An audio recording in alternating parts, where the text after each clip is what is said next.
The sound of glasses clinking should have meant celebration. But instead, it's the moment my life split in two. I still hear it sometimes. That sharp, clean clink, followed by my father's voice. Calm, cold, proud. Now she finally matches what she's worth. At first, I didn't even understand what he meant. And then my stomach dropped. Because upstairs, my little girl was sleeping.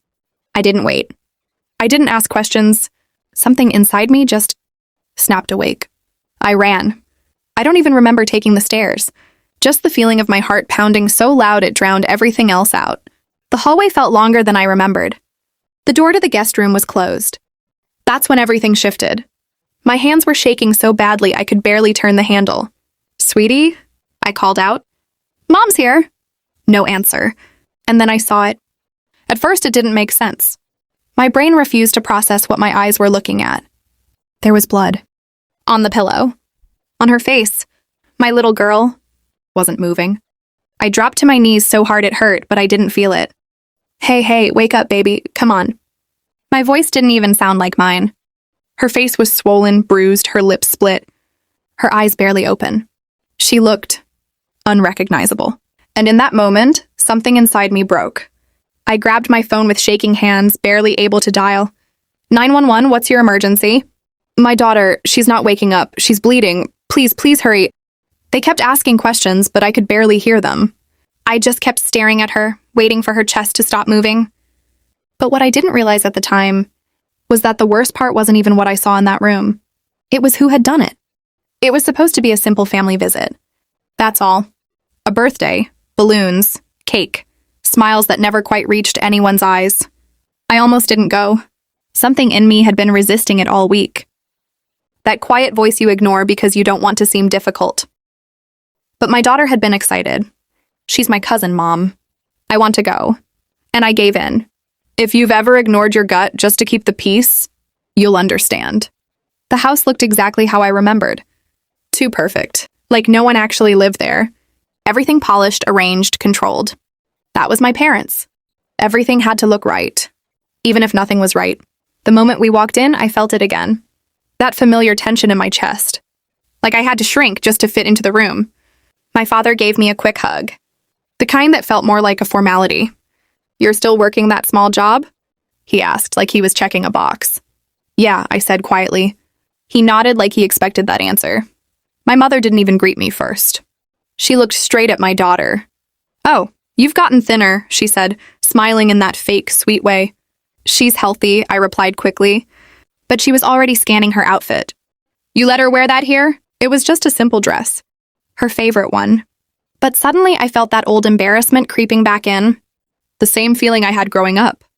Like nothing I did was ever good enough. I pushed it down. "Come on," I whispered to my daughter. "Let's just enjoy the day." But deep down, I already knew we wouldn't. The party started like every other family gathering. Polite conversations. Forced laughter. Comparisons no one said out loud, but everyone felt. My niece was the center of everything. Perfect dress. Perfect smile. Perfect child. And my daughter? She stayed close to me, quiet, observing, always careful. That broke my heart more than anything. Kids aren't supposed to feel like they don't belong. After a while, she tugged on my sleeve. "Mom, I'm tired." It had been a long drive. I didn't think much of it. "You can rest upstairs for a bit," I told her. I walked her to the guest room, the same one I used when I still lived there. Same curtains. Same smell. Nothing had changed. I tucked her in, brushed her hair back, and kissed her forehead. "I'll come get you soon, okay?" She nodded, already half asleep. And I left. That moment plays in my head more than anything else. Because I didn't know it would be the last time I saw her safe. When I came back downstairs, everything felt off. Too quiet. My parents were in the kitchen, holding glasses, smiling. That's when I heard it. That sound. Clink. And then my father spoke. "Now she finally matches what she's worth." I froze. "What?" I asked. They didn't answer. They just looked at me, smiling. That smile, it didn't feel human, and suddenly I couldn't breathe. "I'll be right back," I said, already turning, because something inside me already knew. Running up those stairs felt like trying to outrun a nightmare. But I wasn't fast enough. I wasn't fast enough to stop what had already happened. and I'll have to live with that forever.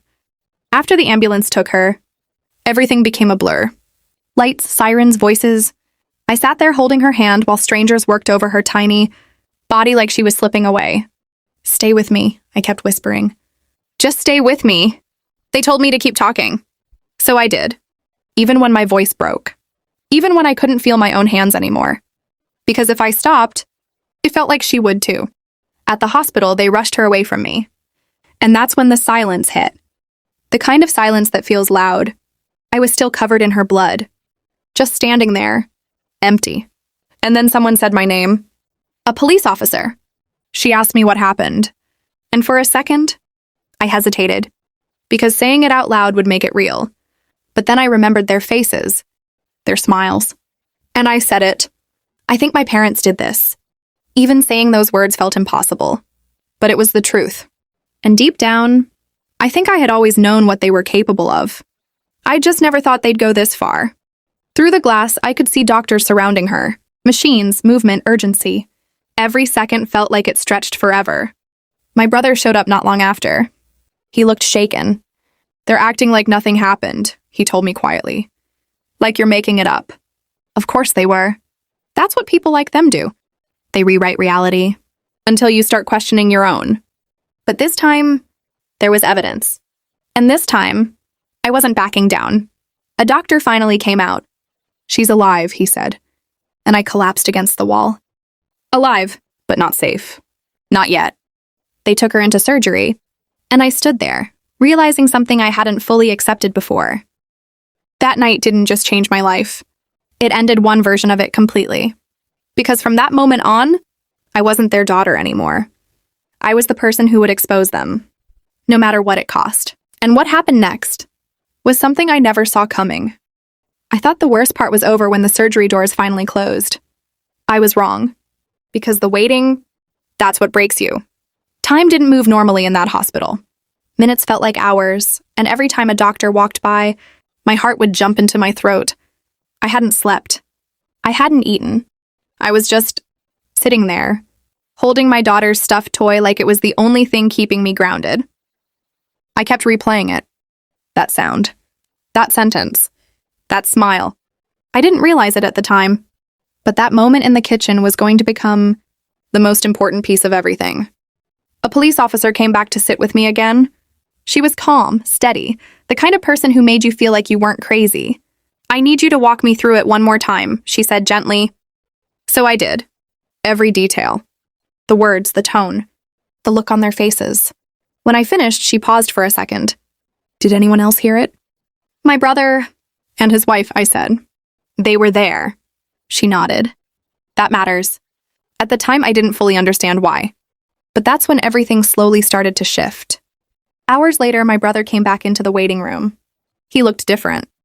Like something inside him had cracked too. "They're denying everything," he said quietly. "They're telling the police you're overreacting.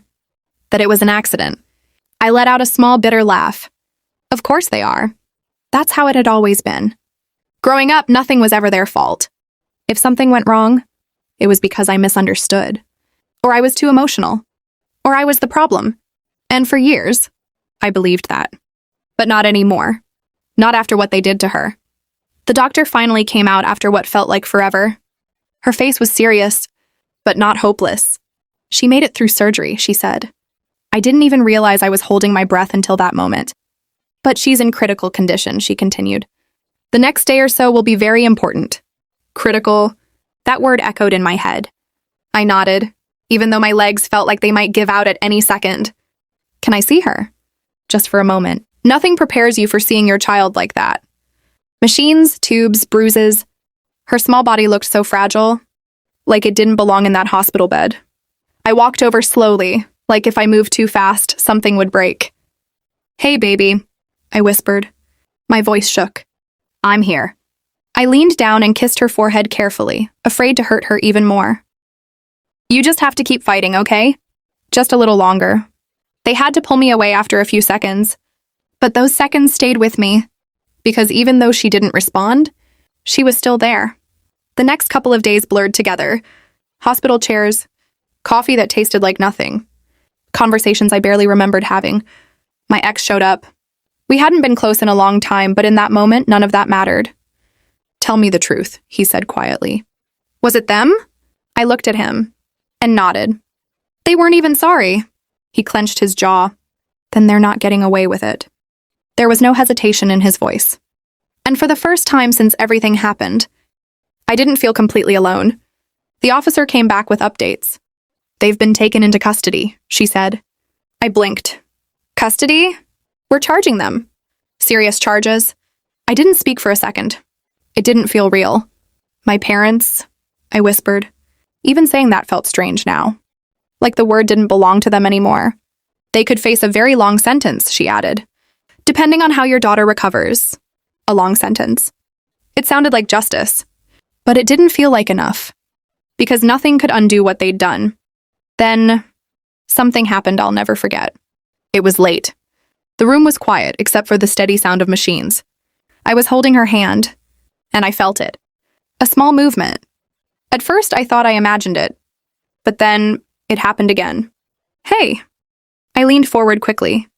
"Hey, can you hear me?" Her fingers moved slightly against mine. My heart started racing. "Sweetheart?"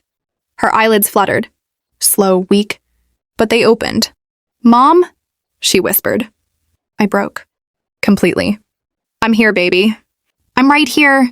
Tears were running down my face, but I didn't even try to stop them. "You're safe, okay? You're safe now." The nurse rushed in, calling for the doctor, checking everything. But I didn't care about any of that. Because she was awake. She came back to me. When things settled down, it was just the two of us again. She looked confused, hurt, tired. "It hurts," she whispered. "I know," I said softly. "I know." I stroked her hand gently. "You're so strong. You did so good." She was quiet for a moment, and then she asked the question I wasn't ready for. "Where are they?" I froze. My heart sank. I knew exactly who she meant. I took a slow breath. "They're not coming here," I said gently. Her brow furrowed slightly. "Why?" That one word. It felt heavier than anything else. I could have lied. I could have protected her from the truth. But something inside me said no, because this was where it all had to change. "Because they did something very wrong," I said quietly. She was silent for a second. "Then, did they hurt me?" My throat tightened. I nodded. Just slightly. She didn't cry. She didn't panic. She just looked at me, trying to understand something no child should ever have to understand. "Why?" she whispered. And that question, it stayed with me, even now. "Because something is broken inside them," I said softly. "But that has nothing to do with you." I squeezed her hand gently. "You are not the problem. You never were. If you've ever had to protect someone you love from a truth that hurts, you'll understand how hard that moment was." Days passed. Slowly, she got stronger. Not fully, not even close, but enough to give me hope. And that's when everything outside the hospital started to explode. News, reports, people talking. The story got out. And suddenly, the image my parents spent their whole lives building started to crack. But what happened next was something I never expected. Because the truth didn't just come out. It came out in a way that changed everything. And it happened in a courtroom. I thought the hardest part was watching my child fight for her life. I was wrong. Because the day I walked into that courtroom, I realized the real battle was just beginning. The room felt cold. Not just the air, but the energy. Heavy. Watching. Waiting. And there they were, sitting at the defense table like nothing had happened. Dressed perfectly, calm, controlled. Like always. If you didn't know the truth, you'd think they were the victims. That's what made it worse. For a second, I felt that old fear creep in again. That same feeling I had growing up, like I was small. Like I didn't belong there. But then I remembered my daughter. Her face, her voice.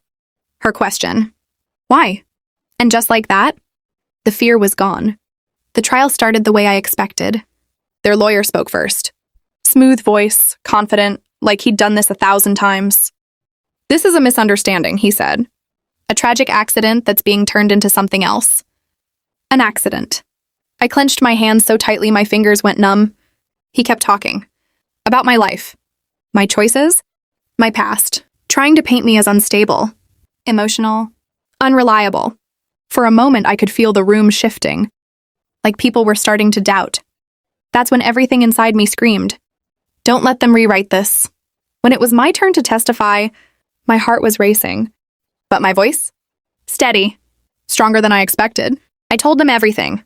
The visit. The tension. The moment in the kitchen. And then I repeated the words, exactly as I heard them.